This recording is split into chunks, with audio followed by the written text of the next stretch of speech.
ನಮಸ್ತೆ. ನಾನು ನಿಮ್ಮ ಸರಳ ಮಾತಾಡೋದು.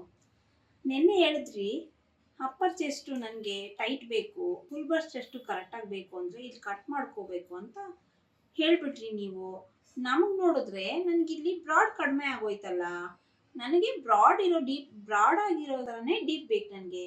ಏನು ಮಾಡಲಿ, ಇವ್ರು ಹೇಳಿದ್ರು ಅಂತ ಕಟ್ ಮಾಡಿಬಿಟ್ನಲ್ಲ ಅಂತ ಯೋಚನೆ ಮಾಡ್ತಾ ಇದ್ದೀರಾ? ಅದಕ್ಕೂ ಒಂದು ಟಿಪ್ಸ್ ಕೊಡ್ತೀನಿ ನೋಡಿ. ಏನು ಮಾಡಬೇಡಿ, ಒಂದು ಸ್ಕೇಲ್ ತಗೊಳ್ಳಿ, ಇನ್ನೊಂದು ಸ್ವಲ್ಪ ಮುಂದೆಗಡೆ ಲೈನ್ ಹಾಕ್ಕೊಳ್ಳಿ. ಶೋಲ್ಡರಿಂದ ಇನ್ನೊಂದು ಸ್ವಲ್ಪ ಕ್ರಾಸ್ ಆಗಿ ಈ ಥರ ಲೈನ್ ಹಾಕ್ಕೊಳ್ಳಿ. ಲೈನ್ ಹಾಕ್ಕೊಂಡು ಮತ್ತೆ ಡ್ರಾಫ್ಟಿಂಗ್ ಮಾಡಿ ಸ್ವಲ್ಪ ಒಳಗಡೆ ಕಟ್ ಮಾಡ್ಕೊಳ್ಳಿ.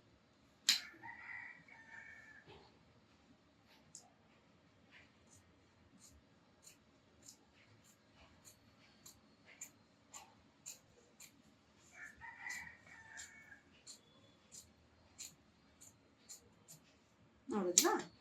ಇಷ್ಟೇ. ಈಗ ನಿಮಗೆ ನಿಮ್ಮ ಪ್ರಾಬ್ಲಮ್ ಸಾಲ್ವ್ ಆಯಿತಾ? ಅಪ್ಪರ್ ಚೆಸ್ಟು ಕರೆಕ್ಟಾಗಿ ಬಂತು, ಫುಲ್ ಬಸ್ಟ್ ಚೆಸ್ಟು ಕರೆಕ್ಟಾಗಿ ಬಂತು. ನನಗೆ ಡೀಪ್ ಬೇಕಪ್ಪ, ಇವ್ರು ಹೇಳಿದ್ರು ಅಂತ ಕಟ್ ಮಾಡಿದೆ, ಡೀಪ್ ಕಡಿಮೆ ಆಗೋಯ್ತಲ್ಲ ಅನ್ನೋದಕ್ಕೂ ಸೊಲ್ಯೂಷನ್ ಸಿಕ್ತು.